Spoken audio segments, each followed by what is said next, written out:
saying something about the book. He's always good value. It's actually worth being here just to listen to him. But initially we're going to have a little introduction by Tommy Collins, who is the poetry editor for Revival Press, who is responsible for the publishing of this book. So thank you, Tommy.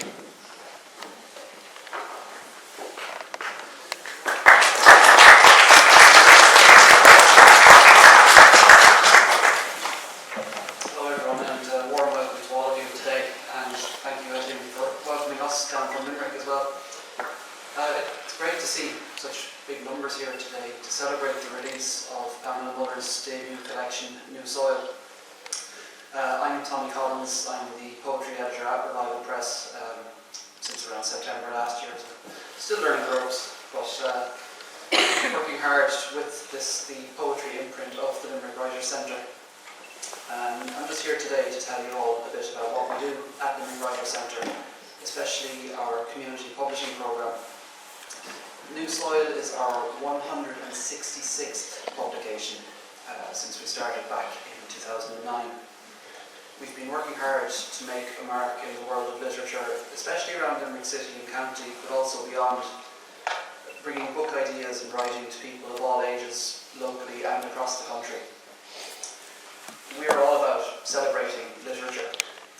We love reading, we're passionate about writing, and we truly believe in the power of words to change lives and communities.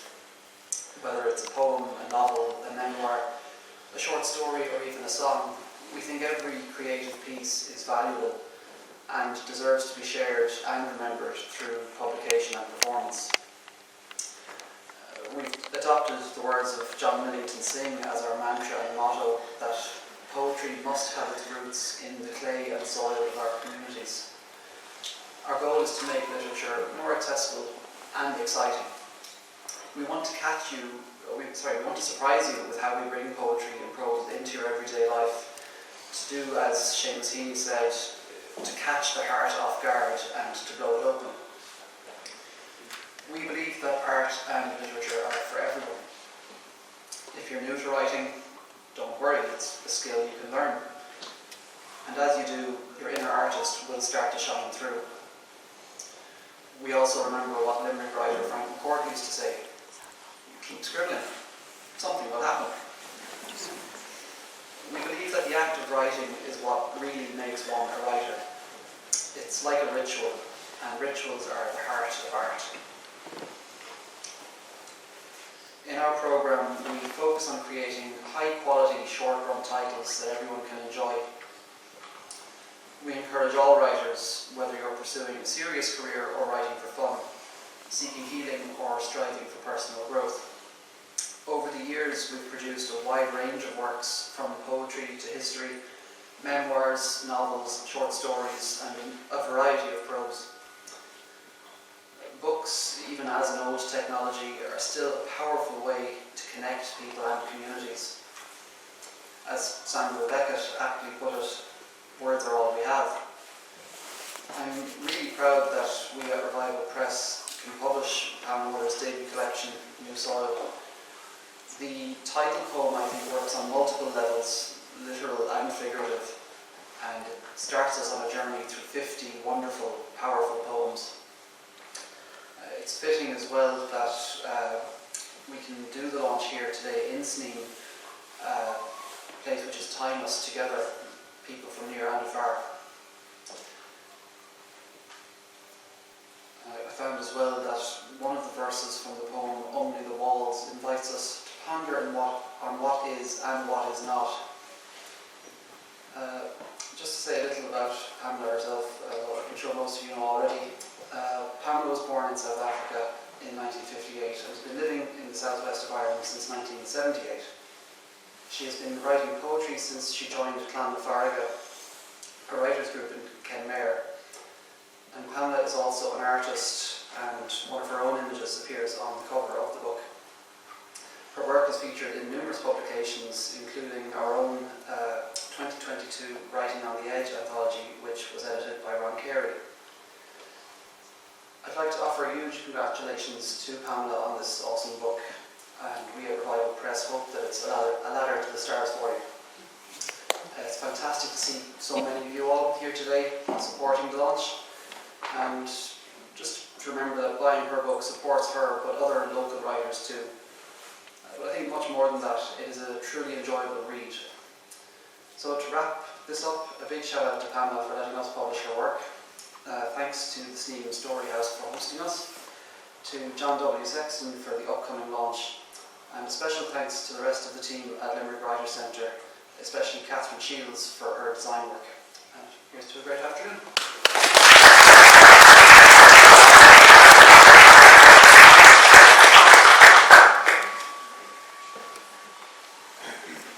Next up, John. I'm going to let him introduce himself because he's very good at it.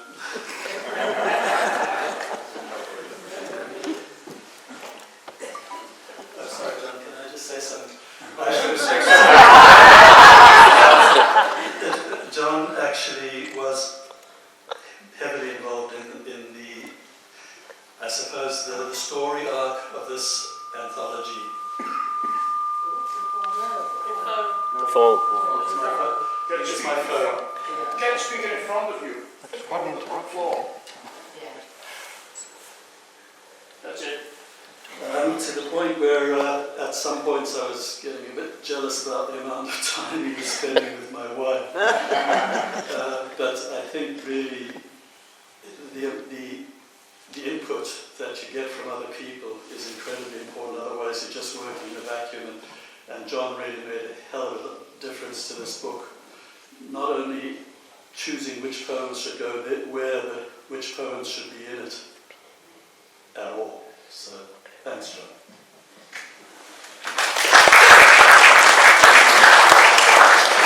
Well, Etienne eventually redeemed himself. Originally, he said, "I'm not introducing anybody." First of all, thank you everyone for coming to a poetry launch. It's great to see so many people here. Firstly, I'd just like to say something. I know we've heard from the publisher, but I'd just like to say something briefly about the publisher, Revival Press, which was founded by Dominic Taylor.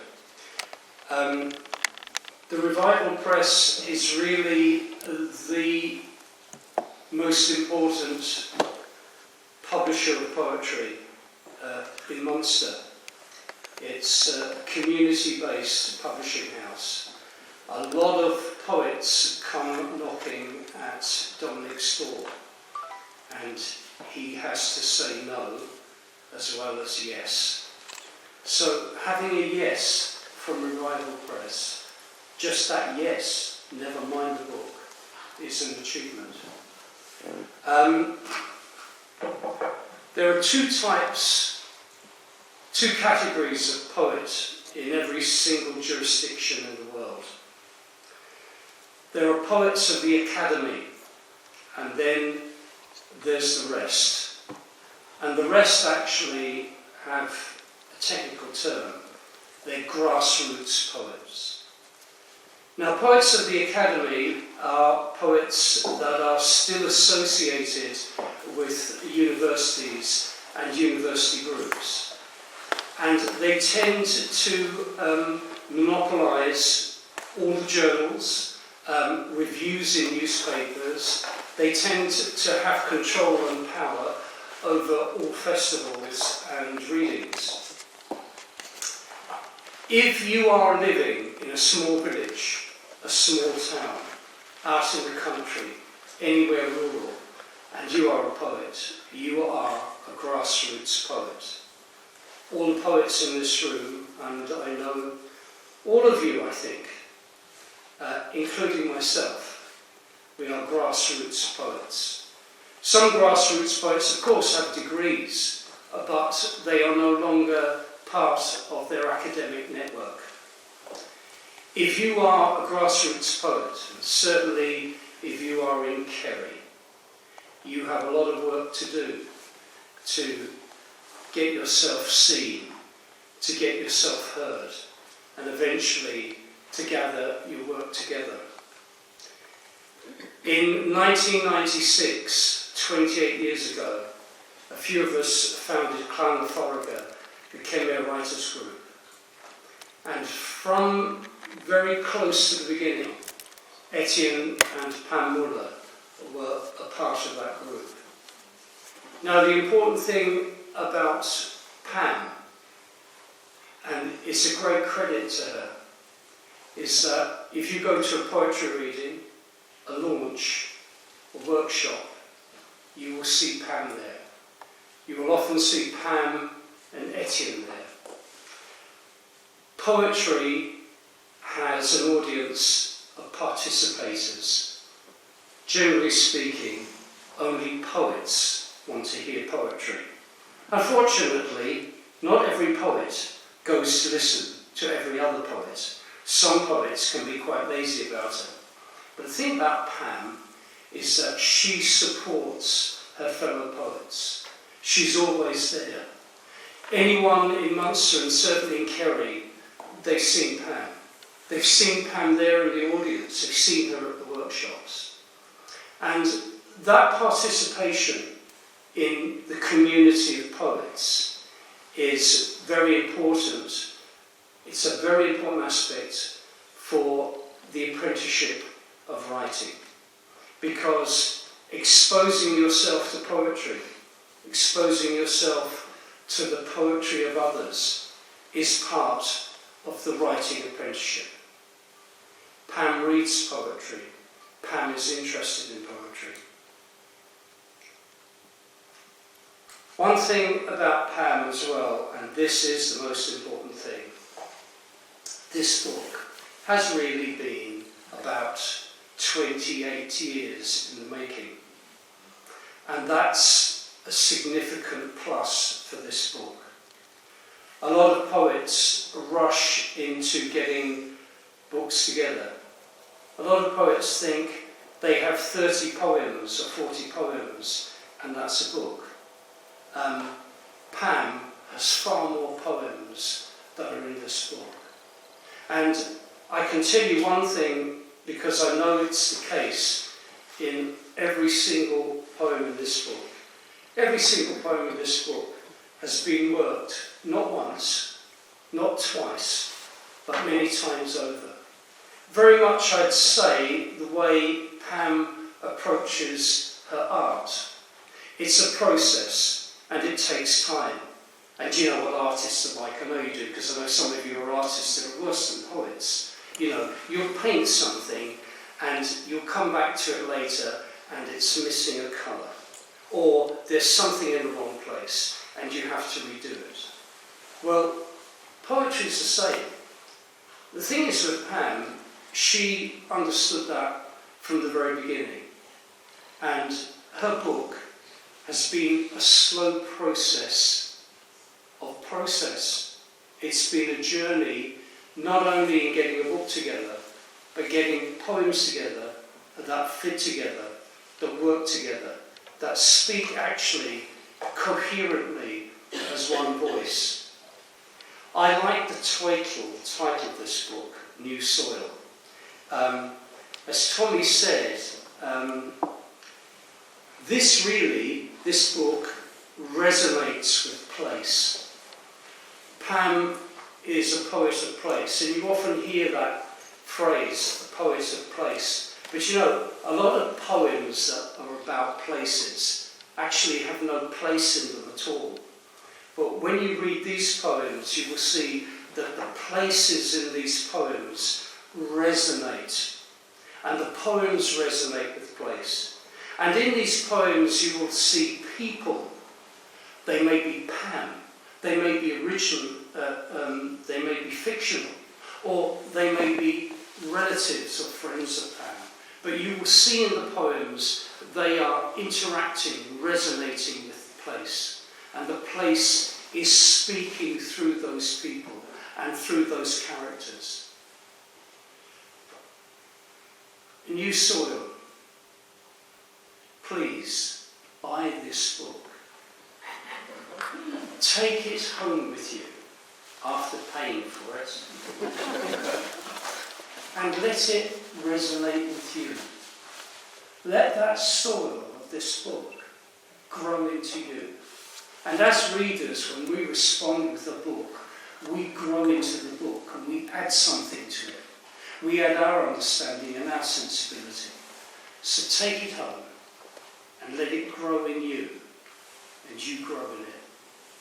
And with that, I launch this book, New Story.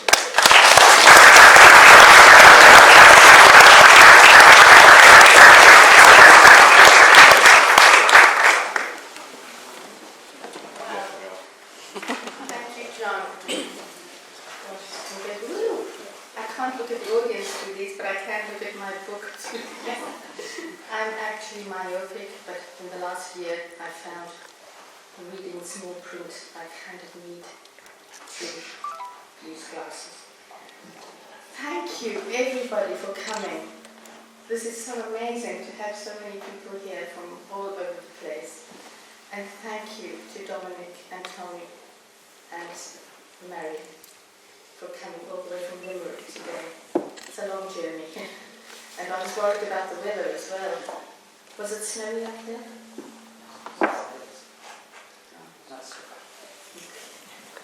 Yeah. And John, of course, gratitude for so much. Writers' groups are what keep me going, I think. California and the Sneem Writers Group, I can't express how much gratitude I feel, because you take your work in and people are actually listening, actually reading and saying, oh, I think, that word is kind of, doesn't fit there, or there'll be suggestions, there'll be ideas that say, you could cut that verse doesn't, too much writing, your poem starts in the second verse, or halfway down the page actually, and you learn so much. So to all of you, you're in my book in the beginning where there's the acknowledgements. I thank you. I haven't thanked everybody by name, but you know who you are. And of course, I'm grateful for this lovely space that they've allowed us to use today.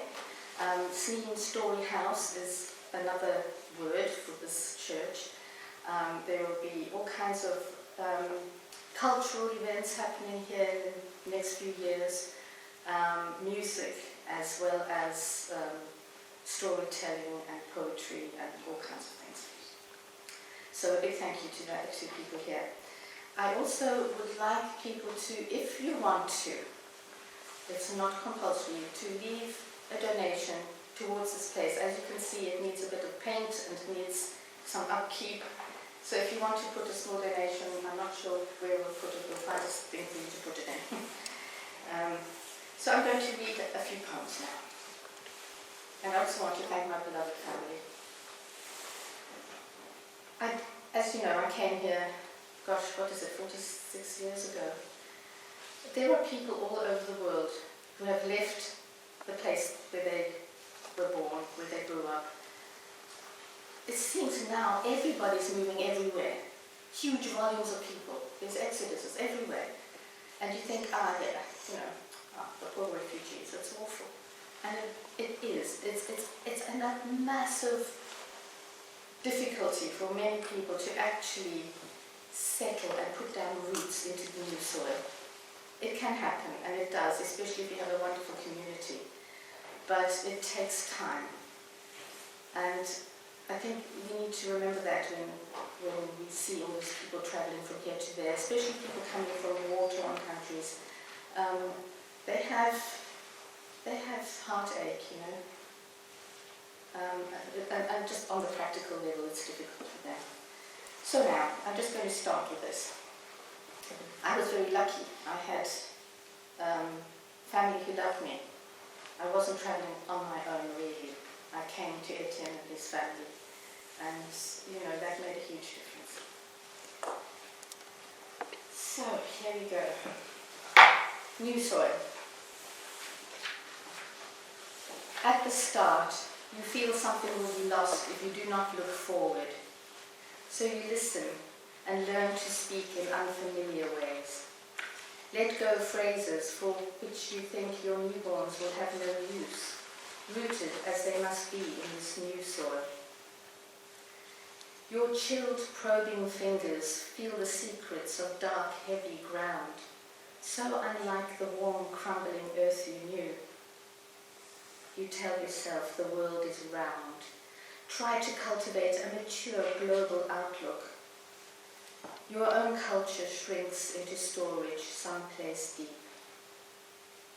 Now soft rain dilutes the past, creates small directional changes in the eddies of your heart. You don't know if you can ever belong, or even if that matters. You are here, and from now on, you begin to stop looking back.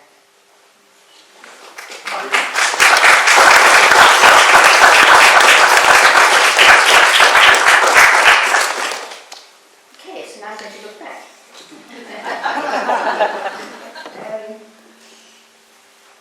In Ireland and America and England, I suppose, as well, children have a tooth fairy. You know, when they use their first teeth.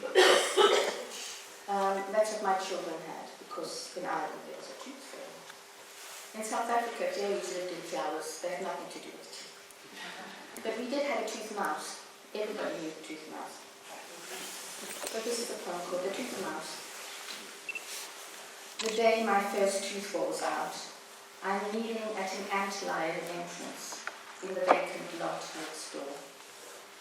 I stir a dent in the sand with the blade of grass, chant a rhyme the garden boy taught me. Nkosiana, goko, goko. I race home, incisive in my grip, doing tongue checks all the way, confirm with my mother about the tooth mouse. Yes, he would come, but when I was sleeping, with his little bag of money, slide a shiny sixpence under my pillow. I don't know why he loves children's teeth. Perhaps he makes furniture for his house somewhere underground. The summer before school begins is full of wildflowers, grasshoppers, sweets, ice lollies, and a gap in my smile.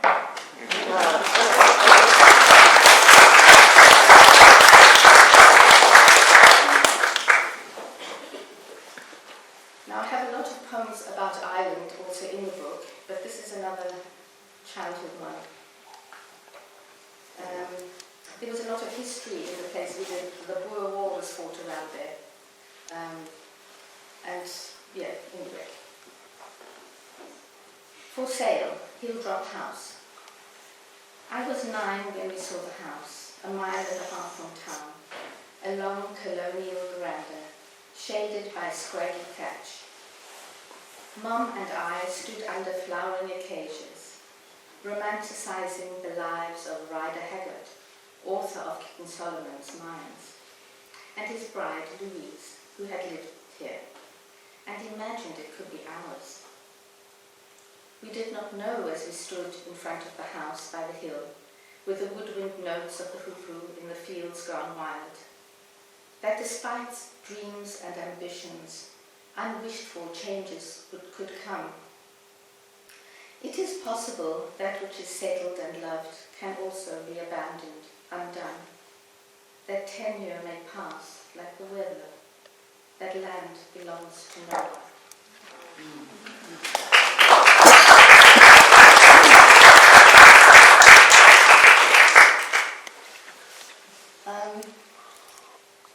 Now, in the book there are different styles of poems, and there are also some haigon, which is a Japanese style of prose and poetry,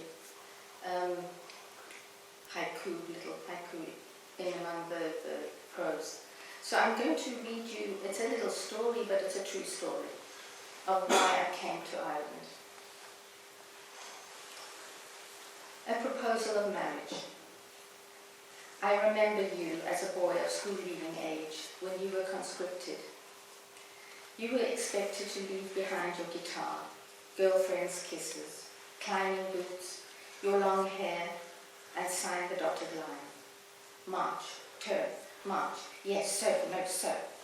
Your body belonged to them now, and your soul, sleepless with your head on a biscuit tin pillow on the floor, to maintain your regulation perfectly groomed bed. You evoked Dylan Thomas's Fern Hill, Leonard Cohen's Suzanne, learned by heart in your head, recited and sung in silence to the bed springs above. Unlike the long hours standing to attention, these precious moments were all yours until they were captured by the reveille and the morning rush for inspection. After 3 months, when basic training ended, you voted not to trash the hut with boot polish for the new recruits to scrub, as had been done to you and your mates. Your words convinced others to drop their brushes. When you received special orders 6 months later, you'd rather go AWOL than commit unforgivable acts for someone else's crazed idea. A month before you enlisted, police opened fire on black school students who demonstrated for the right to be taught in English and their own native languages, not only Afrikaans. A friend of your parents, a pathologist who was called into Baragwanath Hospital that day, witnessed the young bodies that were brought in. Most had gunshot wounds to the head. Your basic training had focused on urban riot control. Being absent without leave would have brought a 10-year military prison, sentence in a military prison. You phoned home to tell your parents, I can't tell you where I'll be. That way you won't know when they come looking. Wait, they said, don't do anything yet. Your Irish passport has arrived, thank God. Your grandfather urged your parents to deal with things the right way, to seek out the most senior people, the ones with the most scrambled egg on their caps, and to appeal to reason. While your father looked for parking, your mother gate crashed a top brass meeting, confounded the receptionist, flummoxed the soldier guarding the door, slammed the papers on the boardroom table, and ordered them to give her son his freedom. The right words came. Is it your policy to keep foreign nationals in your army against their will? By evening, you had your discharge papers.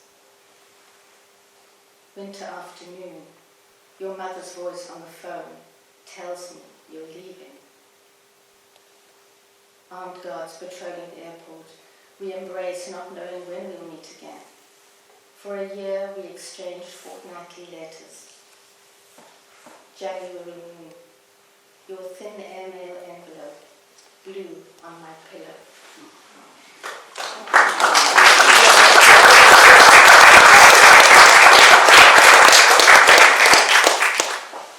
Now, I live just outside of Sneem. It's absolutely a beautiful spot with a beautiful view, and there's a forest, the pine forest behind us. And in the forest we have all sorts of wild creatures. There's deer and goats, feral goats. And so I had a bit of conflict with them. I had a kind of a territorial conflict going with these goats. They come and they eat my garden. I've given up on having a garden. I can't have them. So they, but they're amazing creatures. This one is called Trespass. Congealed, ulcerated patches, stripped of bark to tender parts. These are my trees, weeping a slow bleed. Evidence of trespass everywhere. Barbed wire snagged with tufts of hair, dislodged stones, trampled boletus. I raise my stick and shout a hex upon your tribe. Your acrid smell catches in my throat. For a moment my courage wavers. Magnificent, by the stream you stand. Sickle horns, curled fringe, shaggy beard, the eyes of a pagan god. With steady stare you challenge me. I touch a wounded tree, Taste resin with my finger. Feel the need for your forgiveness.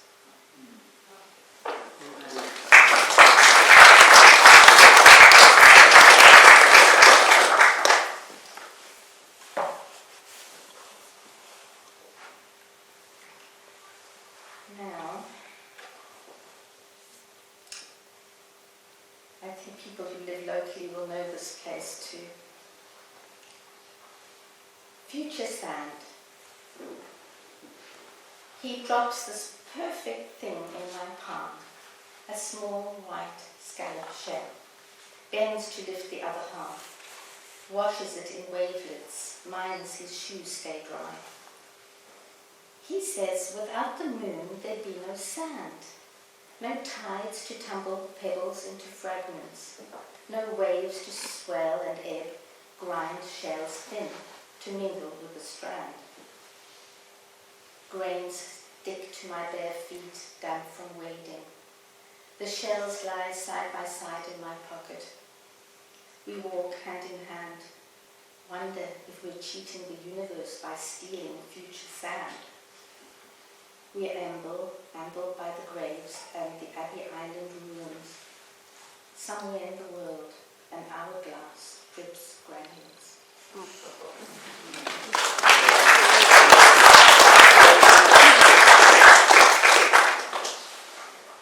And there's just two more poems I'm going to read today. This one's called Now I Know. It's a sonnet. You might really love it. Now I know. From the start, I wondered how it would be to know your mind. Your vision, much better than my myopic eyes, could easily see our stereoscopic love forever. I took longer to perceive this picture, yet being of an optimistic view, I could imagine we two together, believe what you knew to be true was true. Only now I know there are always signs, though the spring in my step loses bound. As years go by, our energies combine, like an inner wall removed without sound. Complementary colours merge as it falls, as declining light casts shadows on walls.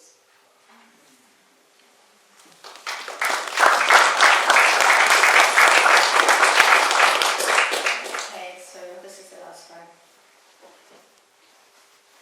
Some of the poems are a bit more amusing. These ones are a bit more kind of serious, I suppose. The Night Watcher. Charcoal smudged clouds blanket the full moon, and Venus, hope of the wishful, is cast into a dense black patch in a world beyond the window. Over distant crouched hills, silent and hedged, home of nested birds, hares and their leverets, flares the starburst of the bull rock light. The Night Watcher keeps vigil at the helm, through the darkest troughs of wave and water, searches the dark peninsula for faraway flashes. The lonely lighthouse keeper opens his inward eye, dreams of whales asleep in the breathing ocean, undisturbed by the pulsing light. Stacked clouds stretch across the sky of the day, thin toward the slow turn of day, waiting for the morning star.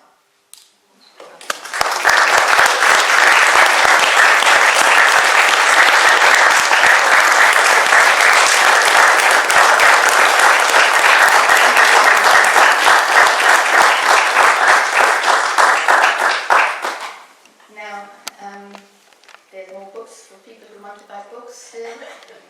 I will be sitting there signing them, and there will be tea and coffee and water and some cookies outside if anybody wants to. We're doing it outside because that saves the carpet from getting spills and crumbs and whatnot. And the weather gods have been kind so far. So, go and enjoy, and I hope you enjoy this book. And,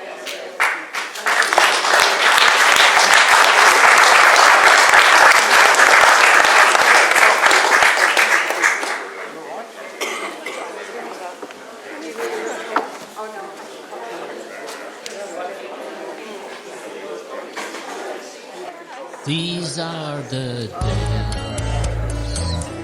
These are the good old days. These are the days of wine and roses. These are Love jacket. the good old days. Yeah. I was looking for love. I was looking for crazy love. I turned around and you were there. I turned around. These are the days. These are the good old days. These are the days.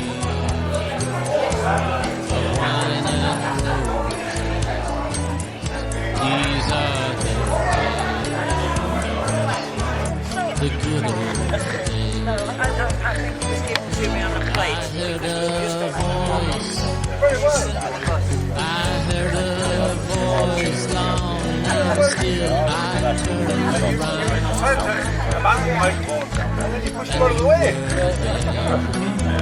I'd say either way,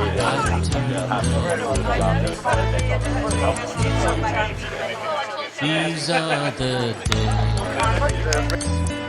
These are the good old days. These are the days